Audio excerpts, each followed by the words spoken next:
speech. These are the main points that you need to take in your consideration. Yes. What could be the main challenges that any person could be facing during conducting or delivering a motivational speech or an interview or maybe presentation at work? The first thing, of course, is the fear of public speaking, which is the scientific term for the fear of public speaking is glossophobia. Yes. So everybody fears speaking in front of people. This is the first challenge. In order to be able to handle such kind of challenge, you need to practice a lot. You need to understand that it's pretty normal to have that anxiety, to be afraid, and of course to drink water, to be hydrated when you stand in front of people. So the first thing is the fear of public speaking. Something else is the kind of emergencies and challenges that might happen while you are standing in front of people. Like, for example, your laptop isn't working, you forgot what you're going to say, or something happened with the microphone you're having, and these things. So you need to be prepared. While you are practicing, you need to be prepared to have a plan B, to have a backup plan. If your laptop didn't work, so your PowerPoint presentation isn't working, you need to be able to deliver without any visuals. Yes. So practicing make you able to handle such kind of emergencies or such kind of challenges when you're standing in front of people. Indeed, yes. To what extent are what we call ethics of public speaking are important when you're delivering a speech? Of course, they're important because when you are standing in front of people, people need to believe what you're saying. There's a very important fact, which is credibility. You don't want to stand in front of people and say lies and say facts that they are not true, because people will go to their homes and start searching for what you're saying. So if they went through the internet and they made a search on your topic and they found that the information you brought are completely wrong, you will never be a credible speaker anymore. You will lose your credibility. Of course. So one of the most important things is the credibility. Something else is respecting your audience. You are standing there because of those people. If you stood there and keep insulting your audience with indirect messages or delivering in a way that is not suitable for them, so this is not ethical at all. Mrs. Yasmine, what if the speaker is conducting the interview or the speech or the presentation in front of people from a different background and different culture? How can he handle that? This is very challenging because we know each other. We are Egyptians, so we know what we do and we know the things that we need to say to attract the audience in front of us and so on. But when dealing with a different culture, it's a totally different thing.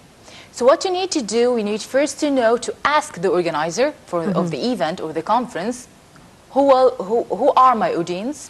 What are their preferences? I need to ask these questions at the beginning. So, and then you need to go online and search that culture and search that nationality. What are the things that will be most appropriate with them? For example, there are some kind of gestures that you don't need to do in front of some certain nationalities. For example, some nationalities, if you are pointing to a person and you use one finger, this is insulting. So you need to use your full hand. Something else when it comes to a culture that you can do is, if you have your speech, you will talk in like 1 hour or two, you can sit among the audience and listen to their conversations. You will have an overview of what are their thoughts, what are their expectations, what are their concerns, so you will be able to deal with such kind of culture. With more understanding. Of course. Yes. Now, are there certain techniques employed when we're delivering a speech? Certain techniques and Yes. In the delivery. In the delivery of the speech. Of course, there are lots of techniques. If you're talking about the gestures and the body movement and so, you have to know that your voice and your body language are the tools you are using in order to enhance or to deliver your message to the audience. So one very important factor is to make use of these tools that you have. Another technique is to include engagement ideas with your audience. Like what, Mrs.? Like, for example, questions. People, when you ask somebody a question, they will be engaged with you because they will feel that they are part of your story. Something else, stories. We love stories. Once we hear, once upon a time, we are all engaged, or we all ears. Yes, we are all ears to what's being said. So, of course, you can use such kind of techniques. They will make your speech different, interactive, and make engagement with the audience. And all the time, you need to search for the creative ideas that you can present that topic. Because Many speakers could have talked about that certain topic that you will be handling, so you need to make sure that you will be discussing that topic in a different way, that you will include different facts or different ideas that your audience have never heard before. Ms. Yasmine, as you have kindly mentioned that, I have to engage the audience, not to lose their concentration as well. But sometimes certain speakers, they do not have this talent, and maybe the intonation, maybe they lose the attention and concentration of the audience. So how can we solve that problem? As I said, practicing makes everything easier. Not all the people will be born with a good intonation and make good use of their voices. So they need to enhance that. The first step is to know where are you standing now. You need to evaluate your current state. What are my potentials? What are the good things that I'm doing? What are my strengths? What are the weaknesses? And so on. And then you can start working these things. For example, for the voice, you need to work on the intonation, the tone, and the rate and bass and all these things. Because these are the things that make your audience engage with you all the time. Something else, of course, when it comes that we are really afraid of talking in front of people, we are afraid to make engagement with the audience.